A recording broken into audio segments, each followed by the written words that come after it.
Bonjour tout le monde, ici Titi69010. Donc aujourd'hui je vais faire une vidéo de deck profile. Donc c'est un deck profile que j'ai promis il y a longtemps, que j'ai mis du temps à faire, parce que tout simplement parce que j'ai énormément de versions de ce deck et que j'étais en train d'essayer de choisir lesquelles versions étaient les meilleures pour pouvoir faire une vidéo. Donc là je vais vous présenter la meilleure version de toutes les versions que j'ai, celle qui fera le plus de résultats en tournoi et qui franchement en tournoi a vraiment énormément de chances de finir dans le top 3. Donc un deck maléfique, enfin un deck Mechabot avec des maléfiques.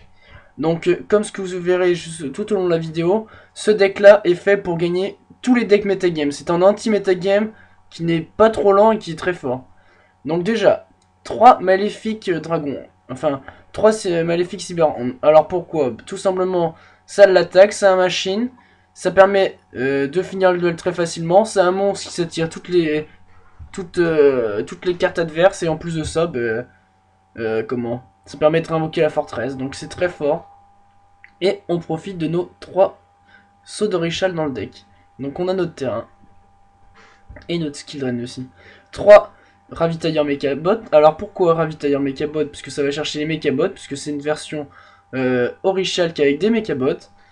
Les Mechabots en soi permettent d'avoir toujours une présence de monstres sur le terrain, en défaussant des maléfiques ou notre canon ou des hautes machines.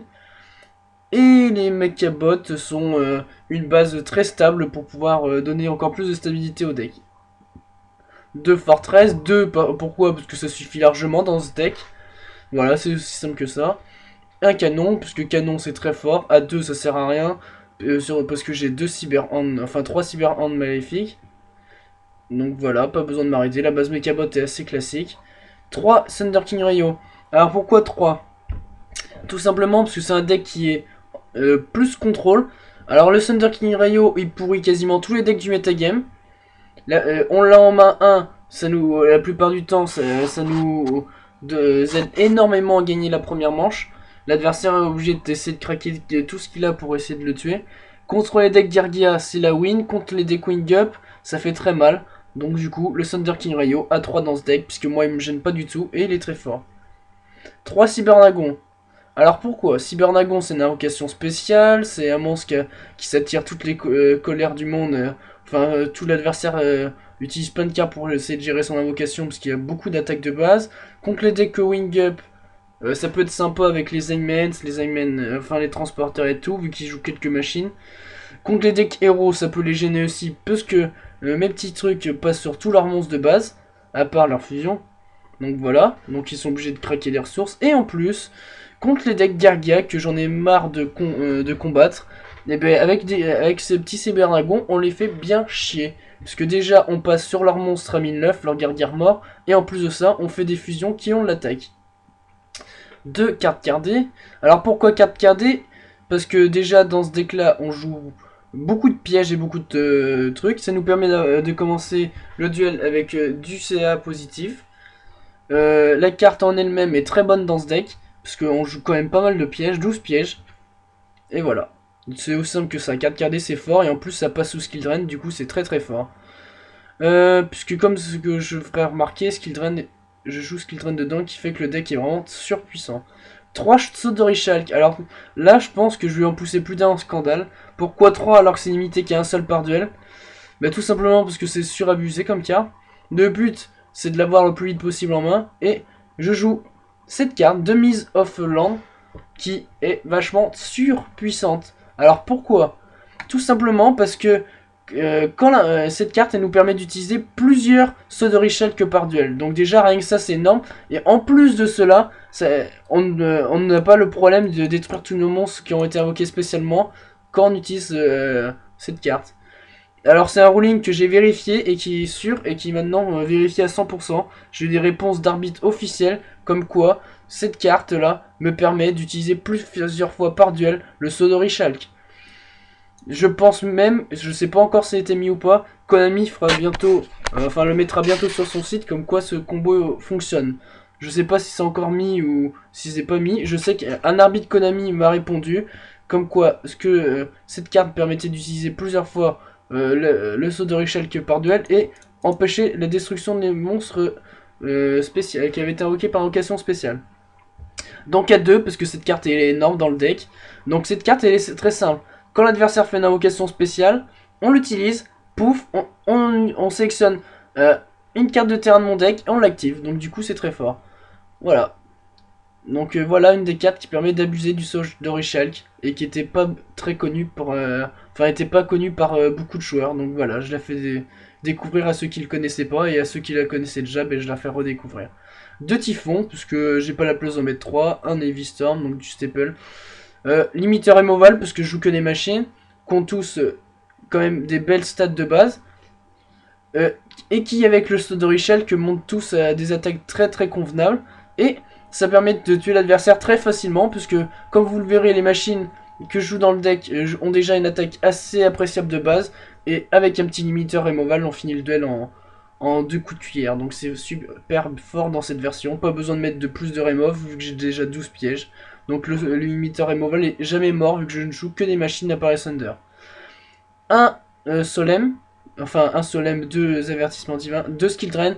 Alors, skill drain, pourquoi? Parce que c'est la carte qui, en ce moment, fait le plus chier tout le metagame. Il n'y a pas un seul deck metagame qui n'est pas embêté par cette carte. Le seul deck qu'on pourrait dire qui n'est pas embêté, c'est le deck Monde Ténébreux. Et c'est pas un metagame, mais un deck tiers. Mais un deck qui est très fort. Alors, pourquoi cette carte alors que je joue des ravitailleurs?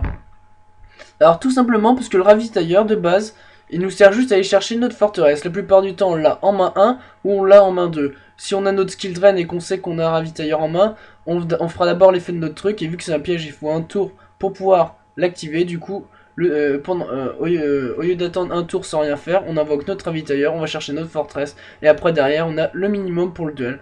Et la plupart du temps, on a toujours une forteresse au bout de quelques temps en main avec tout ce qu'on a pour les tutos. Donc voilà, c'est simple, le skill drain c'est surabusé.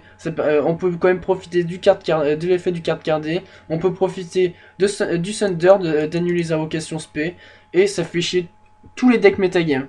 On sort ça contre un Girgia, ça donne la win. On sort ça contre un Wingup, c'est la win.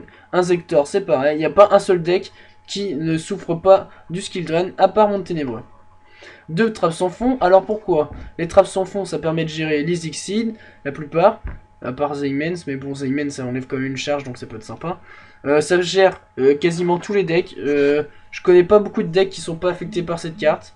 Peut-être non. Je vois vraiment pas beaucoup de decks qui sont pas affectés par cette carte parce qu'elle est vraiment très forte. J'allais dire Wing Up, mais Wing Up est quand même gêné par cette carte pour la simple et bonne raison que la plupart du temps pour faire un loop ils ont besoin de leur transporteur automate et ça permet de gérer le transporteur, ça permet de gérer le shark donc c'est très fort. Un seul hommage torrentiel. Je l'ai mis parce que c'est une carte qui est vraiment très forte, ça peut donner des duels, mais le problème c'est qu'on a toujours une présence de monstres dans ce deck, donc hommage torrentiel c'est bien, mais à utiliser avec des pincettes quand même. 2 prisons, c'est classique, hein. C'est très fort contre quasiment tous les decks, sauf contre le deck Insector, qu'on voit un peu plus depuis que Billy Break l'a ressorti, donc à 2 quand même, parce que, et après derrière contre Insector, je mets des Shadow, des prisons, enfin, des prisons d'arc. Si je vois qu'on mange c'est un insecteur.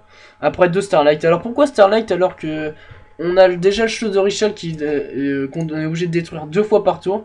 Alors tout simplement pour la simple et bonne raison que le Sodori Shulk, même s'il n'est pas détruit, on peut profiter de notre Starlight.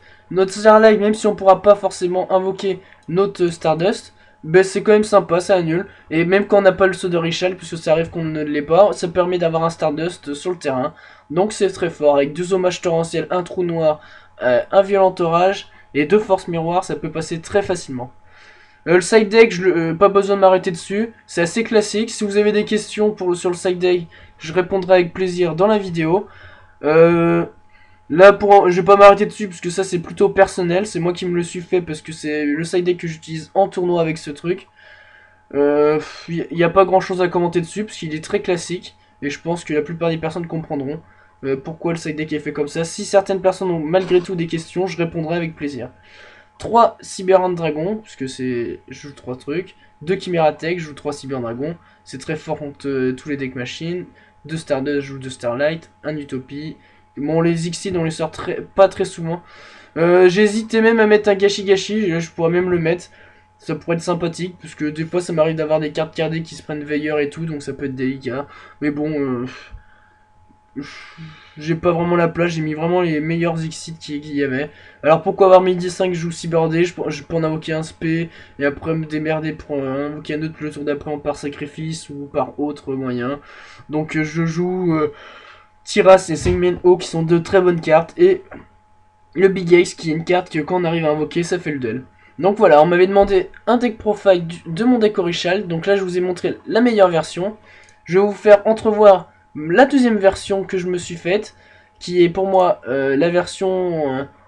une des versions les meilleures. Si je préfère cette version là, moi, c'est pour la simple et bonne raison qu'il y a les Mechabots, parce que les Mechabots c'est c'est mon deck préféré. Donc voilà. Donc là je vais vous montrer vite fait cette version, mais je ne m'attarderai pas à expliquer la decklist. Donc si vous voulez que je vous fasse un deck profile sur ce deck là, c'est avec plaisir que je le ferai. Là ce soir j'ai pas le temps, malheureusement. Donc là pour le moment je vous montre juste la decklist. Et si vous voulez que je m'attarde sur cette decklist là, c'est avec plaisir que je ferai un deck profile qui expliquera tout, pour comment il fonctionne et tout. Donc voilà. Merci de m'avoir écouté et à bientôt pour une autre vidéo.